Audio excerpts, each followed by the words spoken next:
Maagang nagising si Helena dahil sa malakas na boses ng madrasta niyang si Clara mula sa kusina. Katulad ng nakasanayan, siya na naman ang inuutusan nito kahit kakauwi lang niya galing trabaho noong nakaraang gabi. Tahimik siyang bumangon mula sa manipis na kutsyon sa sahig at agad inayos ang sarili bago lumabas ng maliit niyang kwarto. Pagdating niya sa kusina ay nadatnan niyang nakaupo si Clara habang nagkakape, samantalang ang anak nitong si Monique ay abala sa pagtingin ng bagong biling damit sa cellphone. "Helena, bilisan mo nga yung pagkilos mo. Wala na tayong bigas," mataray na sabi ni Clara nang hindi man lang siya tinitignan. "Opo," mahinang sagot niya habang kinukuha ang lumang eco bag. "Tsaka dumaan ka rin sa palengke mamaya pagkatapos ng trabaho mo. Baka may mahiraman ka na naman ng ulam doon." Tahimik na lamang na tumanggo si Helena. Sanay na siya sa ganoong trato mula nung namatay ang kanyang ama 8 taon na ang nakararaan. Noong una, maayos pa ang pakikitungo sa kanya ni Clara. Ngulit habang tumatagal, lalo itong nagiging malamig at mapang-abuso, lalo na nang mawalan sila ng pera. Paglabas niya ng bahay, malamig pa ang hangin ng umaga. Dahan-dahan siyang naglakad papunta sa maliit na grocery kung saan siya nagtatrabaho bilang kahera. Habang naglalakad, napansin niyang may ilang empleyadong nagbubulungan habang nakatingin sa labas ng grocery. "Nandun na naman yung matandang pulube," sabi nila, dati raw mayaman yan tapos nabaliw. Napalingon si Helena sa labas at nakita niya ang isang matandang lalaking nakaupo malapit sa poste habang hawak ang isang lumang bag. Gusgusin ang damit nito at medyo mahaba ang buhok, ngulit tahimik lamang itong nakaupo habang nakatingin sa mga taong dumadaan. Hindi niya alam kung bakit pero naaawa siya rito. Nang mag-lunch break siya, bumili siya ng tinapay at kape sa maliit na karinderya. Habang pabalik siya sa grocery, nadaanan niya muli ang matanda. Napansin niyang nakayuko ito at tila nanghihina. Tahimik siyang lumapit. "Lolo, gusto niyo po kumain?" Nang angat ang tingin ng matanda at bahagyang nagulat. Halatang hindi ito sanay na may lumalapit sa kanya ng maayos. "Hiha, ayos lang ako," mahanahon nitong sagot. Ngulit iniabot pa rin ni Helena ang tinapay at kape. "Kain na lang po kayo." Sandaling natahimik ang matanda bago tinanggap ang pagkain. "Salamat," sabi nito habang nakatingin diretso sa kanya. Napansin ni Helena na kakaiba ang mga mata nito. Hindi iyon mukhang pagod na pulube. May lalim at tila sanay mag-utos ang paraan ng pagtitig nito. "Anong pangalan mo, Hiha?" tanong nito. "Helena po," ngumiting ng bahagya ang matanda. "Mabuti kang tao, Helena." Hindi na nakasagot si Helena dahil tinawag na siya ng katrabaho niya mula sa loob ng grocery. Ngunit habang bumabalik siya sa trabaho, hindi mawawala sa isip niya ang kakaibang aura ng matanda. Pagsapit ng gabi ay pagod siyang umuwi ng bahay. Ngunit pagdating niya doon ay nadatnan niyang galit na galit si Clara habang nagkakalat ng mga papeles sa mesa. "Ano na namang nangyari?"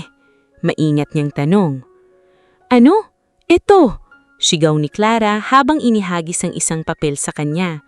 "Demand letter! Hinahanap na ako ng pinagkakautangan ko." Tahimik na yumuko si Helena habang binabasa ang papel. "Wala na tayong pera. Hindi sapat yung kakarampot mong sweldo," patuloy na sigaw ni Clara. Samantalang ang anak naman si Monique ay walang pakialam na nakaupo habang nagmi-makeup. "Ma, sinabi ko naman sa'yo huwag ka na kasing magsugal," sabi nito na tila naiinis pa. "Ako pa ngayon ang may kasalanan?" sagot ni Clara. Tahimik lang siyang nakatayo roon.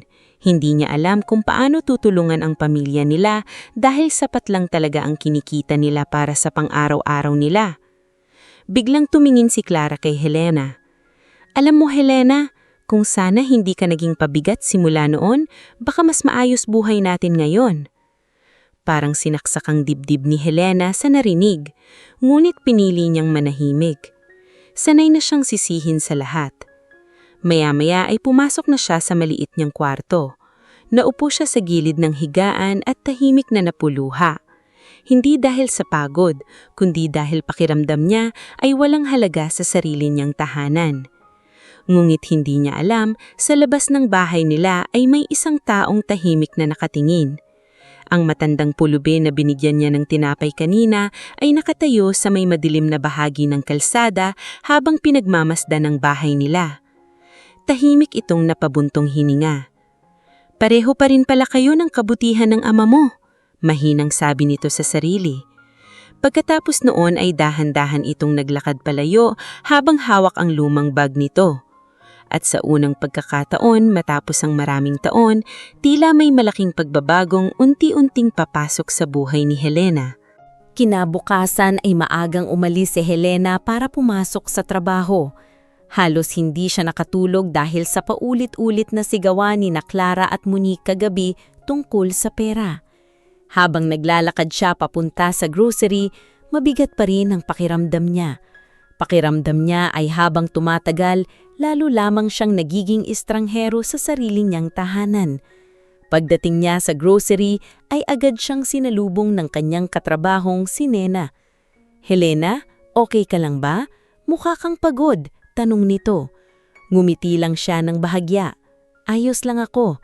Ngunit hindi na nagpumilit si Nena dahil alam nitong tahimik talaga si Helena kapag may problema. Habang abala siya sa pag-aayos ng mga paninda, biglang dumating ang barangay sekretary na si Aling Vicky.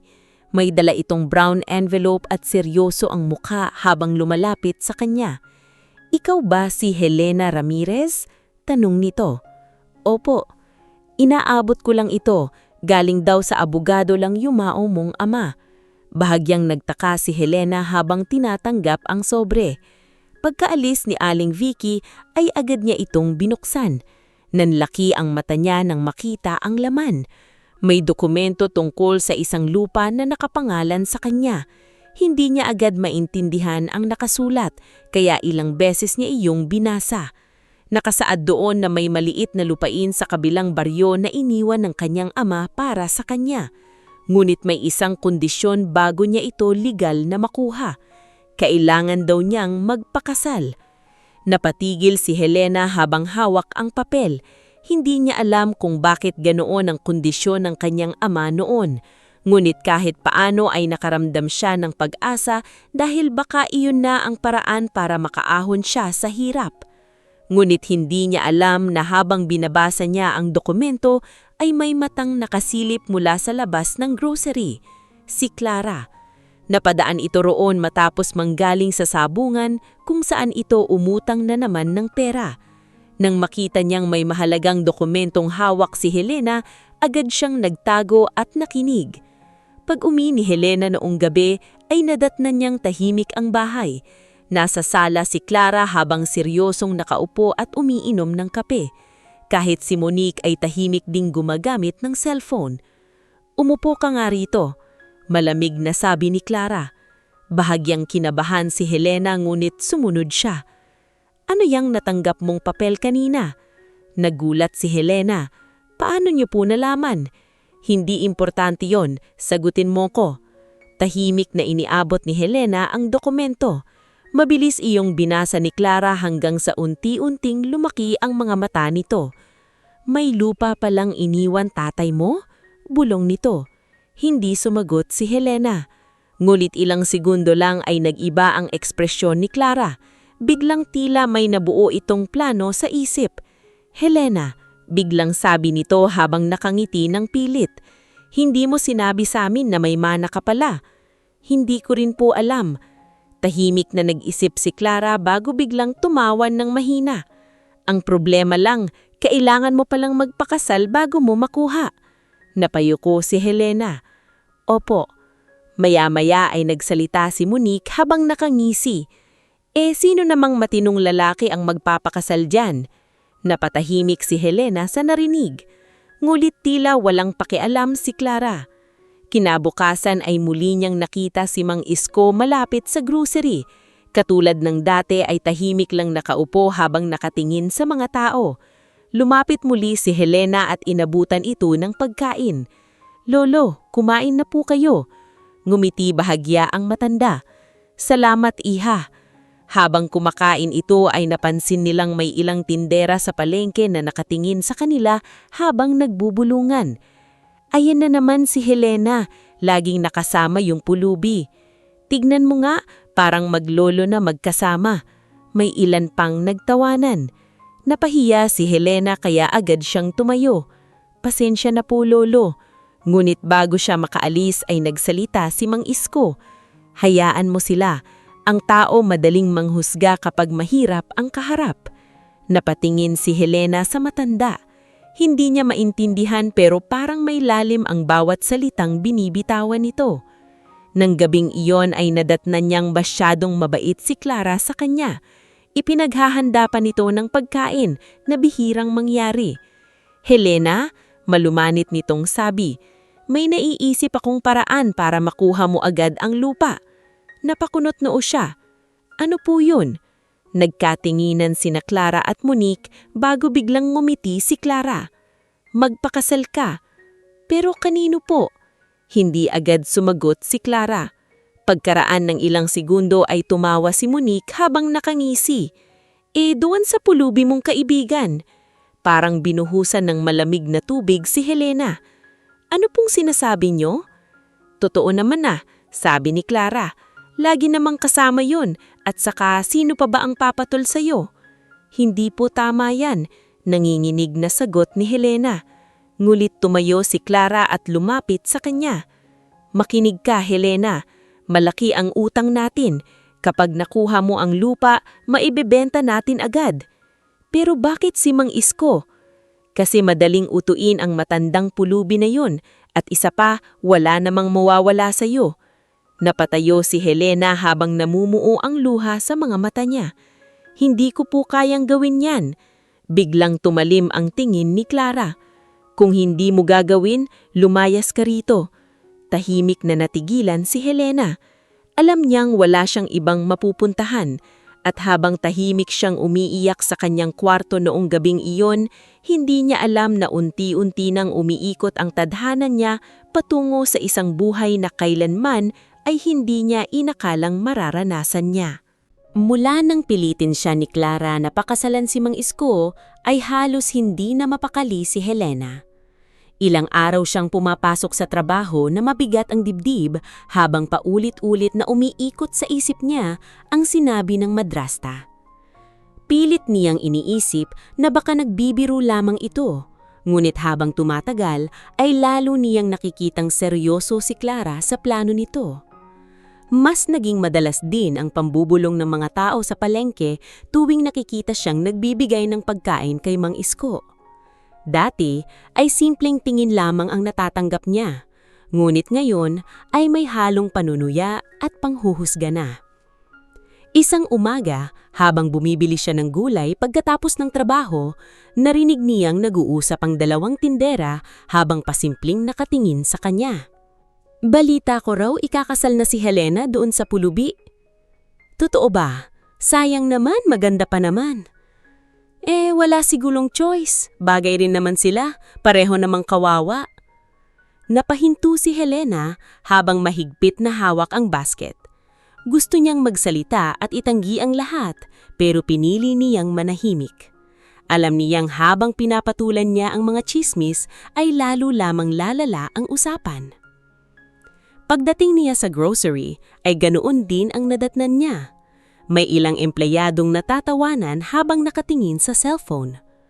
Helena, tawag ng isang kahera. Totoo bang may relasyon kayo nung pulubi? Natahimik siya. Tigilan niyo nga siya, sabat ni Nena na halatang naaawa sa kanya. Ngunit hindi pa rin tumigil ang iba. Sabi ng kapitbahay nila, lagi raw kasing nagbibigay ng pagkain si Helena doon. Baka true love talaga, dagdag pa ng isa habang tumatawa. Tahimik na yumuko si Helena at ipinagpatuloy ang trabaho. Ramdam niyang init ng kanyang mukha dahil sa hiya. Hindi niya maintindihan kung bakit gaanong kadaling naniwala ang mga tao sa kwento kahit wala naman silang alam sa totoong nangyayari. Kinagabihan ay muli siyang inutusan ni Clara na bumili ng pagkain sa karinderya. Habang naglalakad siya pauwi, ay nakita niyang nakaupo si Mang Isko malapit sa waiting shed habang tahimik na nakatingin sa malayo. Dahan-dahan siyang lumapit. "Lolo," napalingon ng matanda at bahagyang ngumiti. "Helena?" Umupo siya sa kabilang dulo ng upuan habang hawak ang supot ng pagkain. "Pasensya na po sa mga tao rito dahil sa akin nadadamay kayo sa tsismis." Tahimik lamang si Mang Isko bago tumingin sa kanya. Hindi mo kontrolado ang iniisip ng tao. Minsan, kahit mabuti ang ginagawa mo, gagawa pa rin silang kwento. Napayuko si Helena. "Pero nahihiya na po ako." Hindi agad nagsalita ang matanda. Maya-maya ay marahan itong tumingin sa paligid bago muling nagsalita. "Alam mo, Helena, ang pinakamahirap sa tao, hindi ang maging mahirap. Ang pinakamahirap ay yung hinuhusgahan ka kahit wala kang namang ginagawang masama." Napatingin siya rito. Sa unang pagkakataon ay napansin niyang napakaklinis magsalita ng matanda. Hindi ito katulad ng ordinaryong pulubi sa lansangan. Maayos ang paraan nito ng pagbigkas at tila may pinag-aralan. Habang nagsasalita ito, ay may napansin niyang bahagyang lumabas mula sa manggas ng matanda. Isang mamahaling relo. Bahagyang na malaki ang mata ni Helena. Hindi siya eksperto sa mamahaling gamit pero sigurado siyang hindi iyon relo na kayang dilhin ng karaniwang tao. Mabilis iyong itinago ni Mang Isko nang mapansing nakatingin siya.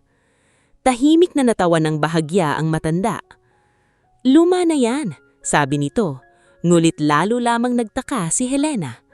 Bago pa siya makapagtanong ay may dumating na isang mamahaling sasakyan sa kabilang kalsada.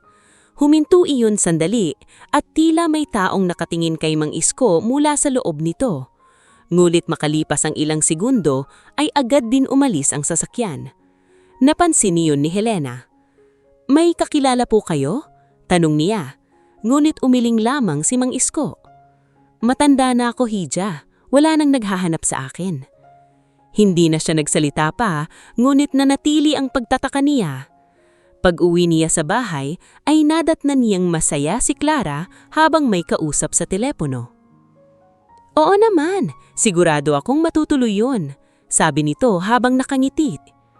Pagbaba ng tawag, ay agad itong tumungin kay Helena. "Maghanda ka na." Napakunot noo si Helena. "Para saan po?" Mulit tumayo si Clara at mariing ibinagsak ang baso sa mesa. "Wala kang choice!" Tahimik na nanunood lamang si Monique habang nakangisi. "Imagine mo na lang, Ate Helena," natatawang sabi nito. "Ikaw at yung mabaho mong pulubi." Napapikit si Helena habang pinipigilan ng luha. "Maawa naman po kayo sa akin." Ngunit malamig ang tingin ni Clara. "Maawa? Noong naghihirap tayo may naitulong ka ba? Yang lupa lang ang pag-asa natin ngayon." "Pero hindi naman po tama na gamitin si Mang Isko." Biglang natawa si Clara. "Pulubi lang yun, Helena. Dapat nga matuwa pa siya na may papatol sa kanya." Tahimik na napaupo si Helena habang nanginginig ang kamay. Sa unang pagkakataon sa buhay niya, pakiramdam niyang tuluyang na siyang nawalan ng kontrol sa sarili niyang kapalaran. Samantala, sa madilim na bahagi ng baryo, tahimik na nakatayo si Mang Isko habang pinagmamasdan ng bahay ni na Helena mula sa malayo. Maya-maya ay may lumapit na lalaking nakaitim at marahang yumuko sa kanya. "Sir, gusto niyo na po naming ayusin ang problema?" Tahimik na tumingin si Mang Isko sa bahay bago marahang umiling. "Hindi pa." "Pero sir." Hindi pa oras. Agad na tumahimik ang lalaki. At habang hinihipan ng malamig na hangin ang lumang suot ng matanda, nanatiling lihim ang tunay nitong pagkatao sa buong baryo. Mabilis na kumalat sa buong baryo ang balitang ikakasal si Helena sa matandang pulubi. Sa bawat madaanan niya ay may mga matang nakatingin at mga bulong-bulongang tila sumusunod sa kanya. Kahit saan siya magpunta ay pakiramdam niya ay wala na siyang matakbuhan mula sa kahihiyan. 2 araw bago ang kasal ay tuluyan ng inayos ni Clara ang mga papeles sa munisipyo. Hindi man lang dito tinanong kung handa ba si Helena, para bang isa lamang siyang bagay na kailangang gamitin para makaahon sa problema.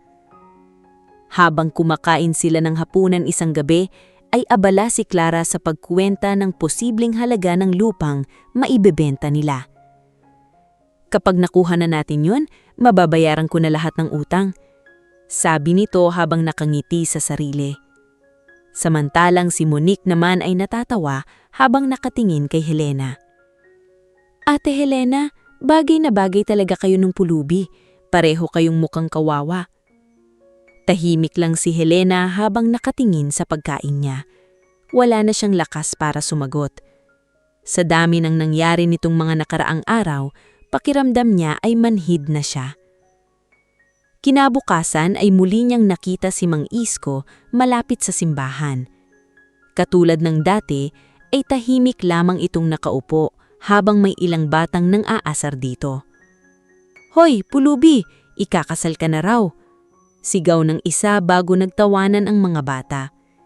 Ngulit hindi nagalit ang matanda. Tahimik lamang itong ngumiti habang nakatingin sa malayo. Lumapit si Helena at agad pinaalis ang mga bata. Pasensya na po, mahina niyang sabi habang umuupo sa tabi nito. Bakit ka humihingi ng tawad? Tanong ni Mang Isko. Dahil po sa nangyayari, nadadamay kayo. Tahimik na tumingin sa kanya ang matanda bago marahang nagsalita. Minsan ng tao kapag hindi nila maintindihan ng isang bagay, ginagawa nila itong katatawanan. Napabuntong hininga si Helena. Hindi ko po alam kung paano haharapin ng mga tao sa araw ng kasal. Hindi mo kailangang patunayan ang sarili mo sa kanila. Napatingin siya rito. Muli niyang naramdaman ang kakaibang bigat sa mga salita ng matanda. Para itong taong maraming pinagdaanan sa buhay. Lolo, mahinang sabi niya, bakit po kayo pumayag? Saglit na natahimik si Mang Isko. Minsan may mga taong kailangan mong samahan kahit alam mong masasaktan sila. Hindi agad naintindihan ni Helena ang ibig nitong sabihin. Bago pa siya makapagtanong, ay tumayo na ang matanda. Umuwi ka na, pagod ka na. Dumating ang araw ng kasal ng mas mabilis kaysa si inaasahan niya. Simple lamang ang naging seremonya sa munisipyo, walang dekorasyon at halos walang bisita, kundi sina Clara, Monique, ilang usisero sa barangay at ilang empleyado mula sa munisipyo na halatang pinipigilan ang pagtawa. Pagdating ni Helena sa munisipyo ay agad niyang narinig ang bulungan ng mga tao. Siya ba yung papakasal sa pulubi?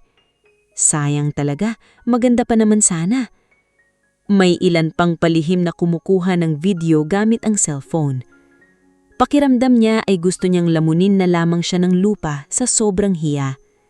Nanginginig ang kamay niya habang mahigpit na hawak ang maliit na buke na pilit ipinadala ni Clara sa kanya para lang magmukhang maayos ang kasal. Ilang minuto ay dumating si Mang Isko. Nakaputing polo ito na luma ngulit malinis. Maayos din ang pag-aasuklay ng buhok nito. Kahit simple ang suot ay may kakaiba pa rin itong tindig na hindi maipaliwanag ni Helena. Tahimik lang ang matanda habang naglalakad papasok ng munisipyo kahit naririnig nito ang panunuyan ng mga tao. Akala mo kung sino, pulubi lang naman. Ngunit hindi man lang ito natinag. Nagsimula ang simpleng seremonya. Habang binabasa ng huwes ang kasal, ay halos hindi makatingin si Helena sa paligid. Ramdam niya ang mga matang nakatutok sa kanila at ang mahihinang tawanan sa likod. Ngunit sa sandaling napatingin siya kay Mang Isko, ay nakita niyang kalmado lamang ito. Parang wala itong pakialam sa tingin ng ibang tao. Atin pong pinagtitibay ang kasal ni na Helena Ramirez at Isko Valdez. Tahimik na napapikit si Helena nang mangrinig iyon. Pagkatapos ng seremonya ay agad lumapit si Clara habang pilit na nakangiti. "O siya, tapos na. Wala na kayong dahilan para manatili sa bahay ko." Nagulat si Helena. "Po? Hindi ba't isawa ka na yon?" Malamig na sabi ni Clara. "Doon ka na tumila sa asawa mo." Napatingin si Helena kay Monique, ngunit ngumiti lamang ito. Bagay na nga din sa inyo ang maliit na bahay sa tabi ng ilog. Naramdaman ni Helena ang pamumuo ng luha sa mata. "Ma, kahit ilang araw lang, sana." Ngunit tumalikod na si Clara. "Wala na tayong mapag-uusapan." Tahimik na tumayo si Mang Isko sa tabi ni Helena. "Tara na." Wala nang nagawa si Helena kundi sumunod habang hawak ang maliit niyang bag ng damit. Habang naglalakad sila palabas ng munisipyo, ay muli niyang narinig ang tawanan ng mga tao sa paligid. Ngulit sa kabila noon ay nanatiling tahimik si Mang Isko. Naglakad sila ng halos 30 minuto hanggang makarating sa isang lumang bahay sa gilid ng baryo. Maliit lamang iyon ngulit malinis ang paligid. May ilang halaman sa labas at maayos ang pagkakawalis sa bakuran. Napatingin si Helena sa bahay. "Dito po kayo nakatira?" "Oo." Dahan-dahang binuksan ni Mang Isko ang pinto. Simple lamang ang loob ngunit maayos. May maliit na mesa, 2 upuan at lumang kabinet. Hindi iyon katulad ng inaasahan niyang tirahan ng isang pulubi. Habang tahimik niyang tinitignan ng paligid, ay marahang siyang nagsalita. "Pasensya na po kung nadamay kayo sa lahat ng ito." Ngulit umiling lamang si Mang Isko. "Huwag kang mag-alala, Helena." Mahinaan siyang nagsalita. Minsan ang pinakamagandang bagay sa buhay nagsisimula sa maling tingin ng tao. Tahimik na napatingin si Helena sa matanda habang unti-unting may kakaibang pakiramdam na nabubuo sa loob niya. At sa unang gabi niya sa maliit na bahay na iyon, hindi niya alam na unti-unti nang nagbabago ang direksyon ng buhay niya. Unang umaga ni Helena sa maliit na bahay ni Mang Isko ay tahimik ngunit kakaiba ang pakiramdam. Nagising siya dahil sa amoy ng nilulutong sinangag at itlog mula sa kusina. Saglit siyang natigilan habang nakaupo sa manipis na higaan sa maliit na kwarto. Hindi siya sanay na may naghahanda ng pagkain para sa kanya. Sa bahay ni Clara, madalas ay siya ang unang gumigising para magluto at maglinis.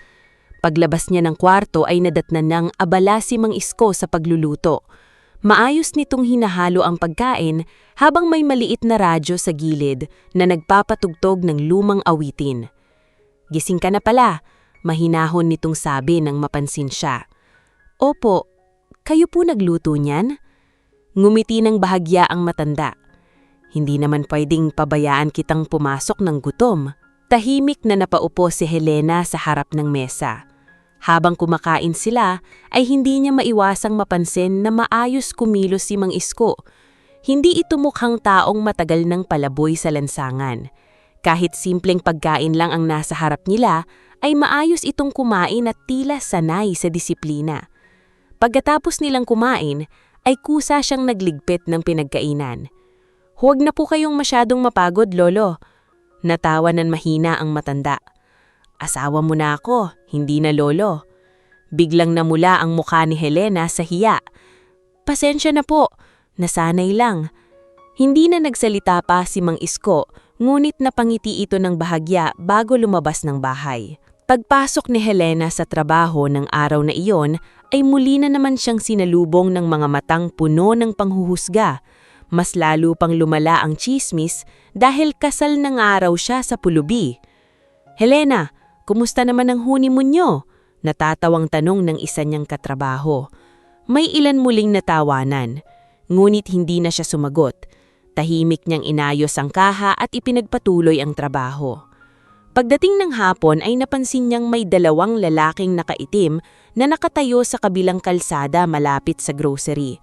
Pareho silang seryoso at tila may hinihintay. Nang lumabas siya para bumili ng tubig, ay nakita niyang nakatingin ang mga ito sa direksyon ng bahay nila ni Mang Isko. Bahagya siyang kinabahan. Kinagabihan, pag-uwi niya sa bahay, ay nadatnan niyang nakaupo si Mang Isko sa labas habang tahimik na umiinom ng kape. "Pagod ka?" tanong nito. "Opo." Umupo siya sa tabi nito habang pinagmamasdan ang madilim na kalangitan. "Lolo, Mang Isko," napatingin sa kanya ang matanda. "May itatanong sana ako." "Sige, bakit po parang may mga taong laging nagmamasid dito?" Saglit na natahimik si Mang Isko bago humigop ng kape. Baka napapadaan lang. Ngunit hindi kumbinsido si Helena. "Tsaka, napapansin ko rin po na parang marami kayong alam. Hindi po kayo katulad ng ibang pulubi." Bahagyang natawa ang matanda. "Anong ibig mong sabihin?" "Maayos po kayong magsalita. Parang may pinag-aralan kayo." Tahimik lamang si Mang Isko habang nakatingin sa malayo. "Matagal din akong nagtrabaho noon." "Anong trabaho po?" Hindi agad ito sumagot. "Marami akong naging trabaho." Hindi na nagpumilit si Helena dahil pakiramdam niya ay ayaw nitong magkwento pa. Kinagabihan ay nahirapan siyang makatulog dahil sa dami ng iniisip. Ngunit bandang hating gabi ay nagising siya nang nakarinig ng mahihinang boses sa sala. Dahan-dahan siyang bumangon at sumilip sa maliit na siwang ng pinto. Nalaki ang mata niya nang nakita ang dalawang lalaking nakaitim na nakita niya kanina sa labas ng grocery. Nakatayo ang mga ito sa harap ni Mang Isko habang tila may seryosong pinag-uusapan. "Sir, kailangan na po ninyong bumalik," sabi ng isa. Mas lalo siyang natigilan. "Sir?" Tahimik lamang na umiinom ng tsaa si Mang Isko. "Hindi pa oras," mahinahong sabi nito. "Pero lumalala na po ang sitwasyon sa kumpanya." "Kumpanya?" Pakiramdam ni Helena ay lalo siyang naguluhan. "May ibang nag-aabang sa pagkawala ninyo," dagdag pa ng isa. Tahimik na inilapag ni Mang Isko ang tasa. "Hayaan muna natin." "Pero, sir," biglang tumayo si Mang Isko. At sa unang pagkakataon ay nakita ni Helena ang kakaibang awtoridad sa kilos nito. Biglang iba ang tindig ng matanda. Hindi ito mukhang mahina o palaboy. Para itong taong sanay na sinusunod. "Sabi ko hindi pa oras." Malamig ngulit kalmadong sabi nito. Agad na tahimik ang dalawang lalaki. Maya-maya ay yumuko pa ang mga ito bago dahan-dahang lumabas ng bahay. Mabilis na bumalik si Helena sa higaan niya bago pa siya mapansin. Mabilis ang tibok ng puso niya habang pilit inuunawa ang narinig. "Kumpanya? Sir? Mga lalaking nakaitim?" Walang halong koneksyon ang imahe ng isang simpleng pulubi. Kinabukasan ay tahimik siyang naghahanda ng almusal habang pahilim na pinagmamasdan si Mang Isko. Samantalang ang matanda naman ay tila walang nangyari kagabi. "May problema ba?" tanong nito nang mapansin siyang tahimik. Nag-atibili si Helena, ngunit sa huli ay nagsalita rin siya. "Sino po ba talaga kayo?" Saglit na natahimik si Mang Isko habang hawak niya ang tasa ng kape. Ngunit maya-maya ay bahagya lamang itong ngumiti. "Isa lang akong matandang maraming pagkakamali sa buhay." Hindi man nasagot ng diretsyo ang tanong niya, ay lalo lamang lumalim ang misteryong bumabalot sa tunay na pagkatao ng lalaking pinilit niyang pakasalan. Habang lumilipas ang mga araw ay lalo lamang nagiging palaisipan kay Helena ang tunay na pagkatao ni Mang Isko. Sa umaga ay isa itong simpleng matanda na nagdidilig ng mga halaman at tahimik na umiinom ng kape sa labas ng bahay. Ngunit pagsapit ng gabi ay may mga lalaking dumarating na tila humihingi ng utos dito. Minsan ay naririnig pa niyang pinag-uusapan ng mga ito ang tungkol sa negosyo, mga dokumento at mga taong tila naghahanap kay Mang Isko. Ngunit sa kabila ng lahat, hindi pa rin nagbabago ang pakikitungo ng matanda sa kanya. Nananatili itong mabait at tahimik. Hindi siya nito inuutos-utusan at palagi pa siyang pinaghahandaan ng pagkain bago pumasok sa trabaho. Unti-unti, hindi na niya nararamdaman ng takot na una niyang naramdaman noong pinilit siyang magpakasal dito. Samantala, mas lalo namang lumalala ang sitwasyon ni na Clara at Monique. Halos araw-araw ay may pumupunta sa bahay nila para maningil ng utang. Minsan ay may mga lalaking malalaki ang katawan na sumisigaw sa labas ng bahay habang hinahanap si Clara. "Clara, magbayad ka na! 3 buwan ka ng puro dahilan!" Sa tuwing nangyayari iyon ay nagtatago lamang si Clara sa loob ng bahay habang si Monique naman ay naiirita. "Ma, nakakahiya na," reklamo nito isang gabi habang nakaupo sa sala.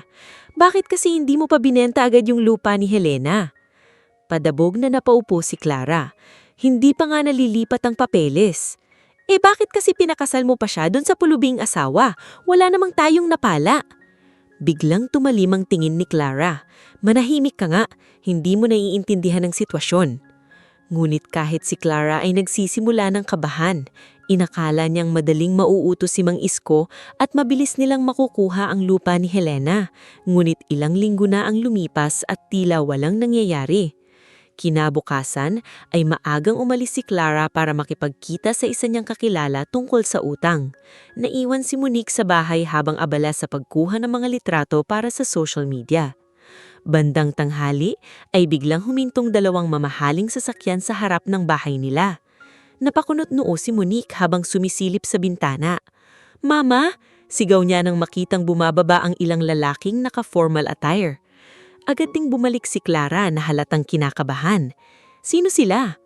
Ilang segundo lang ay may kumatok sa pintuan. Dahan-dahang binuksan ni Clara ang pinto at bumungad ang isang lalaking nasa 50 anyos, naka-Amerikana at mukhang may mataas na posisyon. "Magandang hapon po," magalang nitong sabi. "Nandito po kami para hanapin si Miss Helena Ramirez." Biglang nagkatinginan sina Clara at Monique. "Bakit?" may ngatang tanong ni Clara. "May kailangan lamang po siyang pirmahang dokumento tungkol sa isang ari-arian." Halos mapalunok si Clara. Anong dokumento?" Ngunit hindi agad sumagot ang lalaki. "Pwede po ba namin siyang makausap?" Mabilis na nagsalita si Clara. "Wala siya rito." "Pwede po bang malaman kung saan namin siyang mahahanap?" Bahagyang nag-alinlangan si Clara. Hindi niya alam kung dapat ba niyang sabihin ang tirahan ni Helena kay Mang Isko. Ngunit bago pa siya makapag-isip, ay nagsalita si Monique. Nakatira siya ngayon dun sa pulubin asawa niya sa may ilog. Mabilis na napatingin si Clara sa anak niya, ngunit huli na. Bahagyang nagbago ang ekspresyon ng lalaking naka-Amerikana nang marinig ang sinabi ni Monique. "Pulubi?" ulit nito na tila nagulat. "Oo," sagot ni Monique habang nakangiti. "Matandang palaboy." Saglit na natahimik ang lalaki bago bahagyang ngumiti. "Mukhang marami pa kayong hindi alam." Napakunot noo si Clara. "Anong ibig mong sabihin?" Ngunit yumuko lamang ng bahagya ang lalaki. "Pasensya na po, ngunit kailangan na naming umalis." Pagkatapos noon ay agad silang bumalik sa sasakyan at umalis. Tahimik na naiwan sina Clara at Monique habang parehong puno ng pagtataka. "Ma," mahinang sabi ni Monique, "parang may kakaiba." Ngunit umiling si Clara. "Wala yun, baka abogado lang." Gayunpaman, hindi mawawala ang kaba sa dibdib nito. Samantala, sa maliit na bahay sa gilid ng baryo, kasalukuyang naghahanda ng hapunan si Helena habang si Mang Isko naman ay tahimik na nagbabasa ng lumang dyaryo. "Parang marami po kayong iniisip," sabi ni Helena. "Kapag tumatanda ka na, marami ka talagang iniisip." Hindi na siya nagsalita pa, ngunit maya-maya ay may narinig silang mahinang tunog ng sasakyan sa labas. Napatingin si Helena sa bintana. Nanlaki ang mata niya nang makitang 2 mamahaling sasakyan na huminto sa tapat ng bahay nila. Agad bumaba ang parehong 2 lalaking naka-Amerikana na pumunta kay na Clara kanina. Mabilis silang lumapit sa bahay bago maharang yumuko kay Mang Isko pagkapasok nila. "Sir," seryosong sabi ng isa, "nalaman na po nilang kung saan kayo." Tahimik na napahawak si Helena sa mesa habang nakatingin sa matanda. At sa unang pagkakataon ay simula nang mabasag ang imahe ng pulubi na ipinakilala sa kanya ng buong baryo. Tahimik lamang si Helena habang nakatayo malapit sa mesa at pinagmamasdan ng mga lalaking naka-Amerikana na tila may malaking respeto kay Mang Isko. Pakiramdam niya ay unti-unting nawawala ang lahat ng paniniwala niyang isa lamang itong simpleng pulubi. Samantala, si Mang Isko naman ay nanatiling kalmado habang nakaupo sa lumang silya, hawak ang tasa ng kape. "Sino ang makakaalam?" tanong nito. "May ilang tao na po sa kumpanya ang naghihinala," sagot ng lalaking nakaitim. "At mukhang may mga taong gustong maunahan kayo bago pa kayo bumalik." Tahimik na napabuntong hininga si Mang Isko. Hindi pa rin sila nagbabago. "Sir, hindi na po ligtas na manatili kayo rito." Napatingin ng matanda kay Helena na halatang nalilito at kinakabahan. "Pwede ba ninyo kaming bigyan ng sandali?" tanong ni Mang Isko sa dalawang lalaki. Agad namang yumuko ang mga ito bago lumabas ng bahay. Nang magsara ang pinto ay muling natahimik ang loob ng maliit na bahay. Taning mahinang tunog lamang ng electric fan ang maririnig. Dahan-dahang napaupo si Helena. "Sino po ba talaga kayo?" mahinang tanong niya. Tahimik lamang si Mang Isko habang nakatingin sa tasa ng kape nito. Ilang segundo muna ang lumipas bago ito nagsalita. "Ang totoo, hindi talaga ako pulubi." Parang huminto ang paghinga ni Helena habang nakikinig. "Marami akong negosyo noon, mga hotel, kumpanya at iba pang ari-arian. Kilala ko ng maraming tao." Nanlaki ang mata ni Helena. "Kung ganun, bakit kayo namuhay ng ganito?" Bahagyang napaniti si Mang Isko, ngunit bakas doon ang lungkot. "Dahil sa sarili kong pamilya." Tahimik siyang nakinig habang dahan-dahang nagsasalita ang matanda. "May mga kamag-anak akong gustong maagaw ang lahat ng pinaghirapan ko.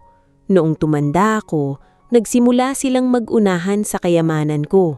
Akala nila kapag nawala ako, magiging kanila lahat. Hindi po ba kayo humingi ng tulong?" "Humingi ako, pero mahirap malaman kung sino pa ang totoo sa paligid mo kapag pera na ang pinag-uusapan." Napayuko si Helena.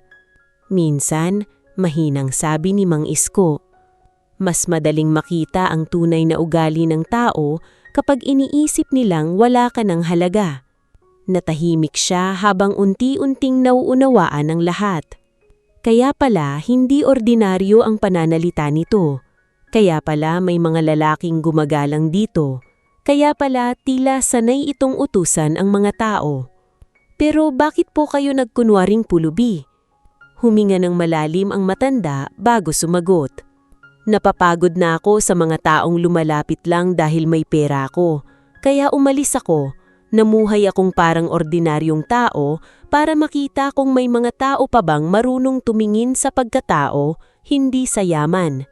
Biglang naalala ni Helena ang unang beses niyang binigyan ito ng tinapay. Tahimik siyang napaiyak ng bahagya. "Hindi ko po alam." "Hindi mo kailangang malaman noon, at yon ang dahilan kung bakit espesyal ka." Napatingin siya rito. "Sa lahat ng taong nakakita sa akin sa lansangan, ikaw lang ang lumapit ng walang hinihinging kapalit." Hindi agad nakasagot si Helena. Hindi niya inaasahan na may ganoong lalim ang lahat ng nangyari. "Alam niyo po ba na pinagtatawanan nila ako araw-araw dahil sa inyo?" Mahinang tanong niya habang pinupunasan ng luha. "Alam ko." "Bakit hindi niyo po agad sinabi ang totoo?" Tahimik na tumingin si Mang Isko sa maliit na bahay nila. "Dahil gusto kong malaman kung hanggang saan ang kabutihan mo kahit wala kang inaasahang kapalit." Muling natahimik si Helena. Sa unang pagkakataon simula nang napilitan siyang magpakasal dito, naramdaman niya na hindi aksidente ang lahat ng nangyari sa buhay niya. Biglang kumatok muli ang isa sa mga lalaki sa pinto. "Sir," sabi nito mula sa labas, "kailangan na po nating umalis dito pansamantala." Ngunit umiling si Mang Isko. "Hindi ako aalis." "Pero sir," ayokong magmukhang tumatakas.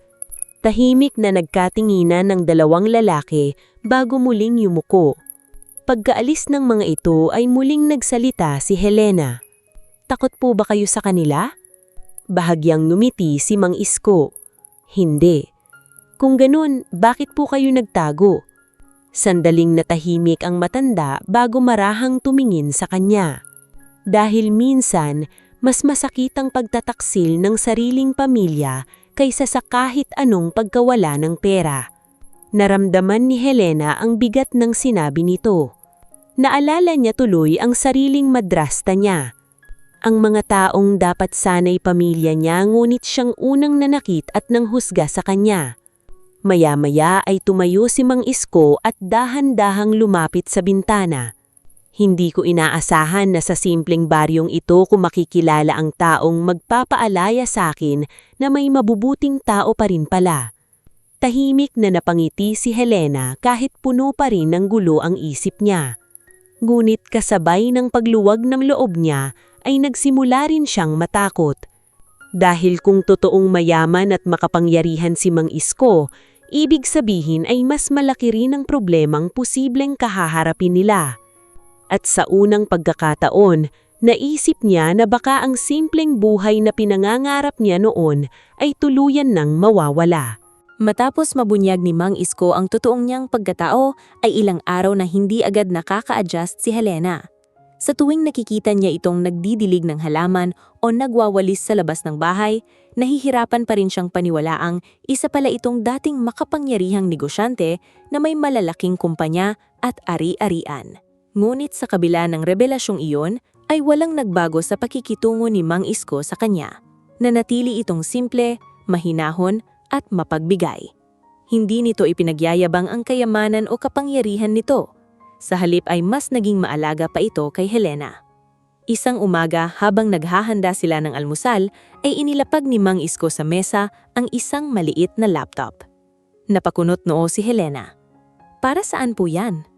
"Para sa'yo," sagot ng matanda habang humihigop ng kape. "Nabanggit mo dati na gusto mong makapag-aral ulit." Bahagyang natigilan si Helena. "Pero hindi na po kaya. Kailangan kong magtrabaho." Hindi hadlang ang trabaho para matuto. Dahan-dahang binuksan ni Mang Isko ang laptop at ipinakita rito ang ilang online business courses. "Subukan mo lang. Sayang ang talino mo kung habang buhay kang mananatiling takot sa tingin ng ibang tao." Tahimik na napatiting si Helena sa screen.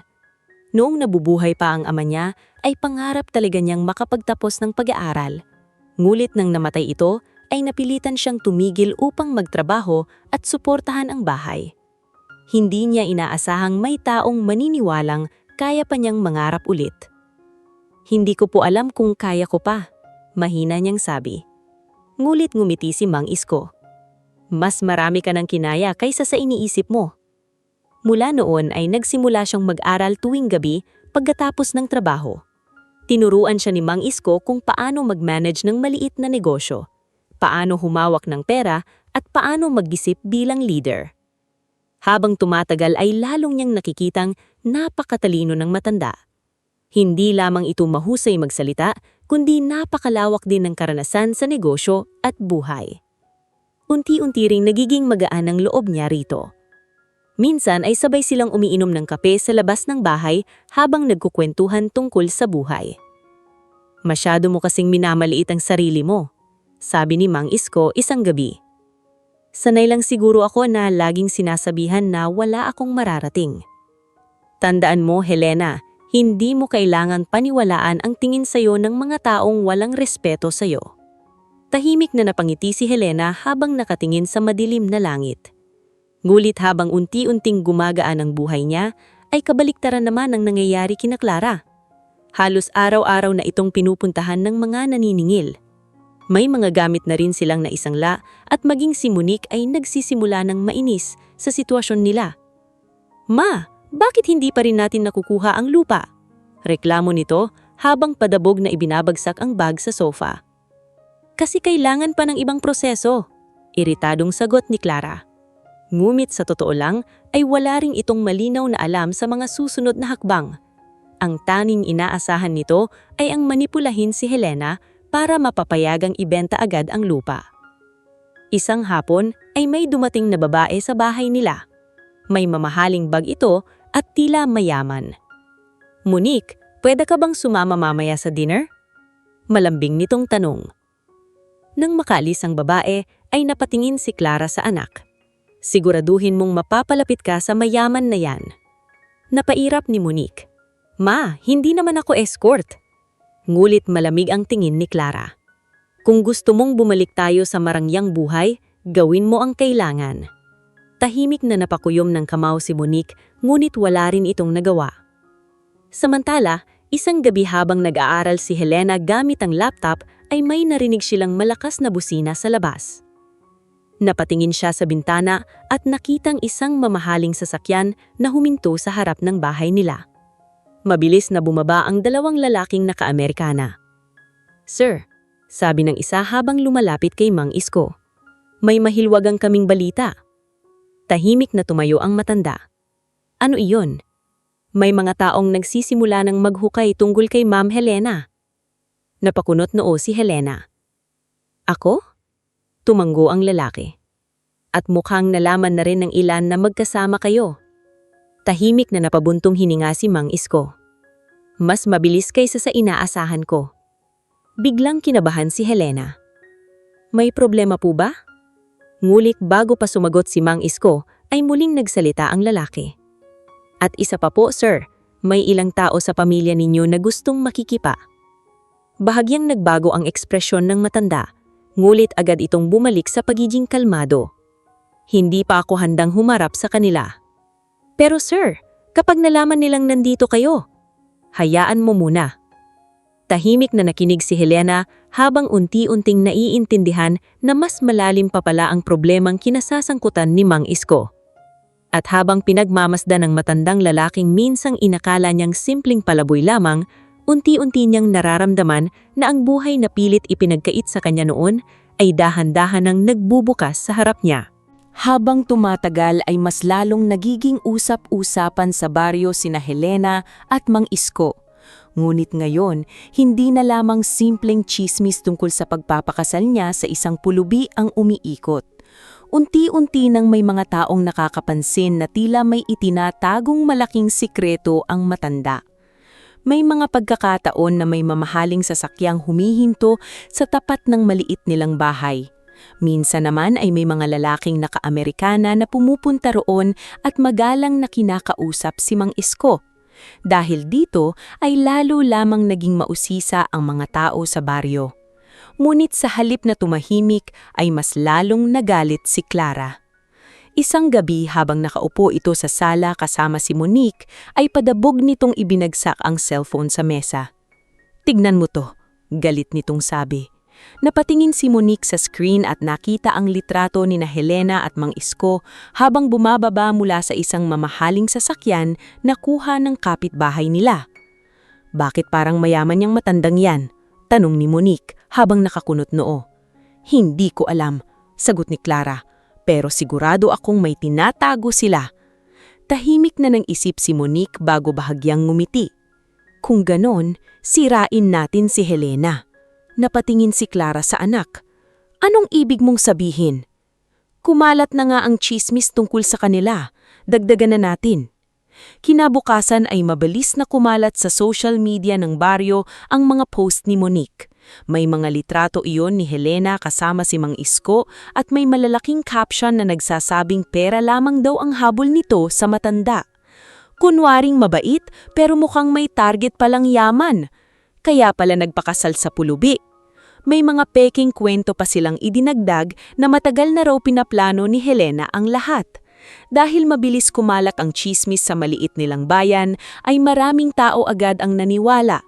Pagpasok ni Helena sa grocery kinabukasan ay ramdam niya agad ang kakaibang tingin ng mga tao. Hindi pala kawawa si Helena, bulong ng isang customer. Magaling palang umarte. May ilan pang nakangisi habang tinitignan siya. Tahimik lamang siyang yumuko habang ipinagpapatuloy ang trabaho, ngunit ramdam niya ang paninikip ng dibdib. Maging si Nena ay nag-aalala habang nakatingin sa kanya. "Hayaan mo sila," mahina nitong sabi. Ngunit masakit pa rin para kay Helena. Pag-uwi niya ng gabing iyon ay nadatnang niyang tahimik lang si Mang Isko sa labas ng bahay habang nakatingin sa kanyang lumang cellphone. "May problema po ba?" Tanong niya. Dahan-dahang iniabot ng matanda ang cellphone. Nanlaki ang mata niya nang makita ang mga post ni Monique. Hindi ko po alam na gagawin nila ito habang namumuo ang luha sa mata. Ngunit kalmado lamang si Mang Isko. Sanay na ako sa mga ganyang tao. Pero ako po ang dahilan kung bakit kayo nasisira. Umiling ang matanda. Hindi mo kasalanan na may mga taong masama mag-isip. Tahimik na napaupo si Helena habang pilit pinipigilan ng emosyon. Pagod na po akong husgahan. Maya-maya ay marahang nagsalita si Mang Isko. Kapag dumating ang panahon na lumabas ang katotohanan, kusang magbabago ang tingin nila. Napatingin siya rito. Hindi po ba kayo natatakot? Bahagyang ngumiti ang matanda. Mas nakakatakot ang mawalan ng mabubuting tao kaysa mawalan ng pangalan. Kinabukasan ay tila sumabog ang buong baryo sa isang balita. Habang abala ang mga tao sa palengke, ay biglang lumabas na breaking news sa telebisyon ng karinderya. Matapos ang ilang taong pagkawala, natagpuan na umano ang kilalang negosyante at founder ng Valdez Holdings, si Isko Valdez. Napalingon ang lahat. May lumabas na lumang larawan ni Mang Isko noong bata pa ito, suot ang mamahaling Amerikana habang kasama ang ilang kilalang personalidad sa negosyo. Nanlaki ang mata ng mga tao. Ano? Siya yung pulubi? Imposible. Patuloy ang ulat sa telebisyon. Ayon sa mga source, matagal na umanong nawawala sa publiko si Isko Valdez matapos magkaroon ng hindi pagkakaintindihan sa loob ng kanilang pamilya at kumpanya. Kilala siya bilang isa sa pinakamayayamang negosyante sa bansa. Halos hindi makapaniwala ang buong baryo. Maging ang mga empleyado sa grocery ay napatingin kay Helena habang nanlalaki ang mga mata.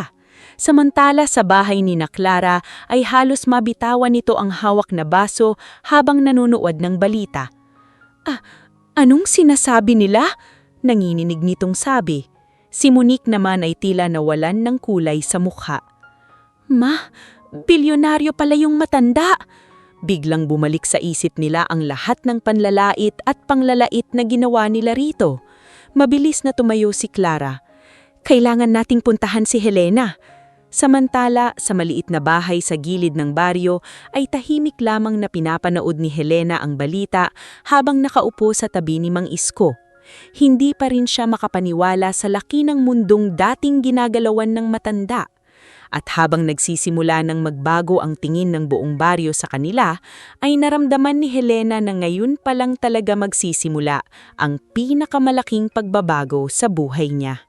Pagkatapos lumabas sa balita, ang tunay na pagkatao ni Mang Isko ay tila biglang nag-iba ang ihip ng hangin sa buong baryo. Ang mga taong dating tumatawa at nanghuhusga kina Helena at Mang Isko ay biglang naging mabait at magalang. Ang mga kapitbahay na dating umiiwas sa maliit nilang bahay ay nagsimula ng bumati at magdala pa ng pagkain. Ngunit habang pinagmamasdan ni Helena ang lahat ng iyon, ay wala siyang naramdamang tuwa. Sa halip ay mas lalo lamang niyang nakita kung gaano kabilis magbago ang pakikitungo ng tao kapag pera at kapangyarihan na ang usapan. Pagpasok niya sa grocery isang umaga ay halos mabigla siya sa pakikitungo ng mga katrabaho niya. "Helena, dito ka muna umupo," sabi ng isa habang inilalapit ang upuan. "Hindi mo sinabi sa amin na asawa mo pala si Sir Isko Valdez," dagdag naman ng isa habang pilit na nakangiti. Maging ang manager nilang dating tahimik lamang sa pang-aasar ng ibang empleyado ay ngayon magalang nang nakikipag-usap sa kanya. "Kung kailangan mo ng leave o tulong, sabihin mo lang." Tahimik lamang na nangumiti si Helena, ngulit hindi na niya pinansin pa ang labis na kabaitan na mga ito. Habang tumatagal ay mas lalo niyang naiintindihan ang sinabi noon ni Mang Isko na madaling magbago ang tingin ng tao depende sa estado mo sa buhay. Pagkagabi niya ay nakaupo silang dalawa sa labas ng bahay habang tahimik na umiinom ng kape. "Hindi ko po akalain na ganito pala kabilis magbago ang mga tao," mahinang sabi ni Helena. Tahimik na tumanggo si Mang Isko. Kapag mahirap ka, madali kang maliitin. Kapag mayaman ka naman, maraming gustong lumapit. Napabuntong hininga siya. Parang hindi ko na tuloy alam kung sino ang totoo. Hindi mo kailangang piliting alamin agad. Darating ang panahon na kusa mong makikita kung sino ang may tunay na malasakit. Maya-maya ay may humintong sasakyan sa harap ng bahay. Napakunot noo si Helena nang makitang bumaba sina Clara at Monique. Hindi na katulad dati ang itsura ng dalawa. Halatang problemado at pagod ang mukha ni Clara. Habang si Monique naman ay tila walang ganang tumingin sa paligid. Dahan-dahang lumapit si Clara habang pilit na nungumiti. "Helena," tahimik lamang siyang nakatingin dito. "Pwede ba tayong mag-usap?" Ngunit bago pa makasagot si Helena ay tumayo na si Mang Isko. "Anong kailangan ninyo?" Bahagyang nailang si Clara sa presensya ng matanda. "Ako, gusto ko lang sanang kamustahin si Helena." Tahimik na napangiti ng bahagya si Mang Isko, ngunit halatang alam nito ang tunay na dahilan ng pagpunta ng mga ito. "Ngayon nyo lang sinaalala." Hindi agad nakasagot si Clara. Samantala, si Monique maman ay tahimik lamang na nakayuko. "Helena," muling sabi ni Clara, "pasensya ka na kung naging mahigpit ako noon. Alam mo namang mahirap ang buhay natin." Tahimik lang na nakatingin si Helena sa madrasta niya. Sa unang pagkakataon ay parang hindi na siya natatakot dito. "Mahigpit?" Mahinahong niyang tanong. "Pinahiya niyo po ako sa buong baryo." Napayuko si Clara. "Na hindi ko naman akalain na mayaman si Mang Isko," putol ni Helena. Tahimik na natahimik ang dalawa. Maya-maya ay nagsalita si Monique. "Ate, sorry." Napatingin si Helena rito.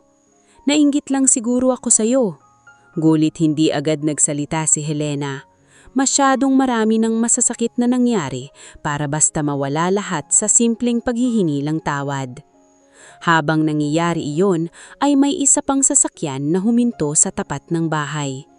Mabilis bumaba sa isa sa mga lalaking tauhan ni Mang Isko. "Sir," seryoso nitong sabi, "nakuha na po namin ang lahat ng records." Napatingin si Mang Isko rito. "Sigurado?" "Opo, kumpleto na po ang ebidensya tungkol sa mga iligal na transaksyon at panloloko." Biglang namutla si Clara. Anong ibig sabihin yan?" Tahimik na tumingin sa kanya si Mang Isko. "Binigyan kita ng pagkakataon noon na itama ang buhay mo, pero mas pinili mong manlamang ng kapwa." Biglang napaiyak si Clara. "Ginawa ko lang yun dahil desperado ako. Hindi dahilan ng kahirapan para manloko ng tao," sagot ni Helena. Napatungo si Clara habang tuluyang nawalan na ng lakas magsalita. At habang tahimik na hinihipan ng hangin ang maliit na bakuran ng bahay, naramdaman ni Helena na sa unang pagkakataon sa buhay niya ay hindi na siya ang mahina at takot na dalagang laging minamaliit ng iba. Unti-unti, nagsisimula na niyang makita ang sarili niyang halaga. Lumipas ang ilang buwan matapos mabunyag ang lahat ng sikreto ni Clara at Monique.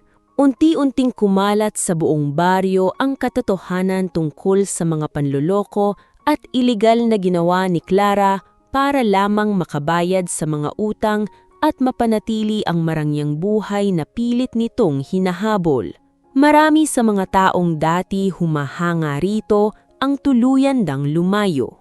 Samantala, tahimik numang inayos ni Mang Isko ang mga legal na proseso para tuluyang mapunta kay Helena ang lupang iniwan ng kanyang ama. Hindi na rin niya hinayaang maabala pa ito ng mga problema sa paligid. Sa halip ay mas tinutukan niya ang pagtulong kay Helena upang matutunan nitong magdesisyon para sa sarili nitong kinabukasan. Isang umaga ay sabay silang binyahe papunta sa kabilang baryo kung saan naroon ang lupang iniwan ng ama ni Helena. Habang nasa sasakyan ay tahimik lamang siyang nakatingin sa labas ng bintana. Hindi pa rin siya makapaniwalang matapos ang lahat ng sakit at kahihiyan na dinaanan niya ay darating siya sa puntong iyon. Pagdating nila sa lugar ay bumungad sa kanya ang malawak na lupain na napapalibutan ng mga puno at simpleng mga bahay. Tahimik siyang bumaba ng sasakyan habang pinagmamasdan ang paligid. "Dito po pala," mahina niyang sabi. Tumanggo si Mang Isko. "Pinaghirapan ng ama mo ang lugar na ito noon." Biglang sumikip ang dibdib ni Helena nang maalala ang kanyang ama. Kung nabubuhay lamang ito, marahil ay hindi niya naranasan ang mga hirap at pangmamaliit na dinanas niya sa loob ng maraming taon. Maya-maya ay iniabot sa kanya ng abogado ang mga dokumento. "Congratulations po, Miss Helena. Officially sa inyo na po ang lupa." Bahagyang nanginig ang kamay niya habang tinatanggap ang mga papeles. Tahimik siyang napaluha, hindi dahil sa halaga ng lupa, kundi dahil sa pakiramdam na sa wakas ay may bagay na tunay na para sa kanya. Habang lumilipas ang mga linggo ay nagsimula niyang ayusin ang lupain, ngunit imbes na ibenta iyon para yumaman agad, may ibang plano si Helena. Sa tulong ni Mang Isko ay nagtayo siya ng maliit na livelihood center para sa mga mahihirap na residente sa baryo. Nagturo sila ng paggawa ng produkto, maliit na negosyo at iba pang pagkakakitaan para sa mga pamilyang hirap sa buhay. Maraming tao ang nagulat sa desisyon niya. Pwede naman siyang yumaman agad, sabi ng ilan, pero mas pinili niyang tumulong. Unti-unti ring nagbago ang tingin ng mga tao kay Helena, hindi dahil asawa siya ng isang bilyonaryo, kundi dahil nakita nilang mabuti talaga ang puso nito. Samantala, si Mang Isko naman ay nagsimula ng bumalik sa pamamahala ng kanyang kumpanya. Lumabas muli ang pangalan niyang tagal nang nawala sa mundo ng negosyo.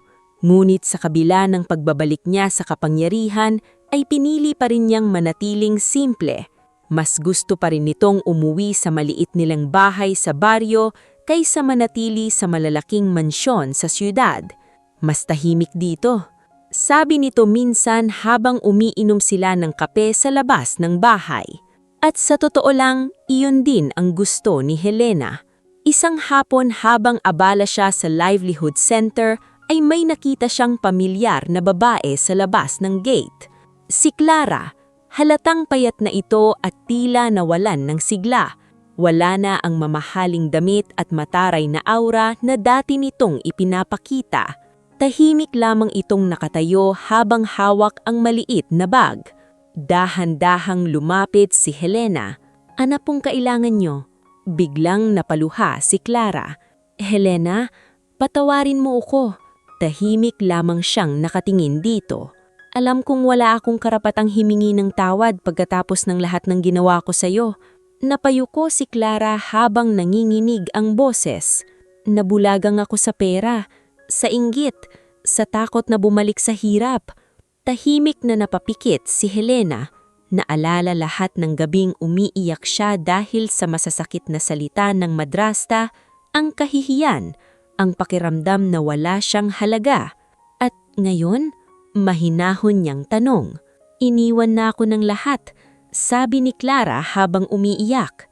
Pati si Monique umalis na rin para magtrabaho sa Maynila. Tahimik lamang siyang hinayaang magsalita ito. "Hindi ko hinihiling na tanggapin mo ko ulit na bilang pamilya. Gusto ko lang malaman mo na nagsisisi ako." Matagal na natahimik si Helena bago siya huminga ng malalim. "Hindi pa nawawala lahat ng sakit na ginawa niyo sa akin." Napayuko si Clara. "Pero hindi ko rin kayang hayaang kayong maghirap." Nanlaki ang mata ng madrasta niya. "Helena, tao pa rin po kayo." Tahimik na umiyak si Clara habang tuluyang napaluhod sa kanya. Hindi man agad nagpatawad si Helena, pinili pa rin niyang hindi maging katulad ng mga taong nanakit sa kanya noon. Kagabihan ay magkasama silang muli ni Mang Isko sa labas ng bahay habang tahimik na pinagwamasdan ang maliwanag na buwan. "Mukhang masaya ka na," sabi ng matanda. Bahagyang ngumiti si Helena. "Ngayon ko lang naramdaman na may direksyon na ulit ang buhay ko." Tahimik na tumanggo si Mang Isko.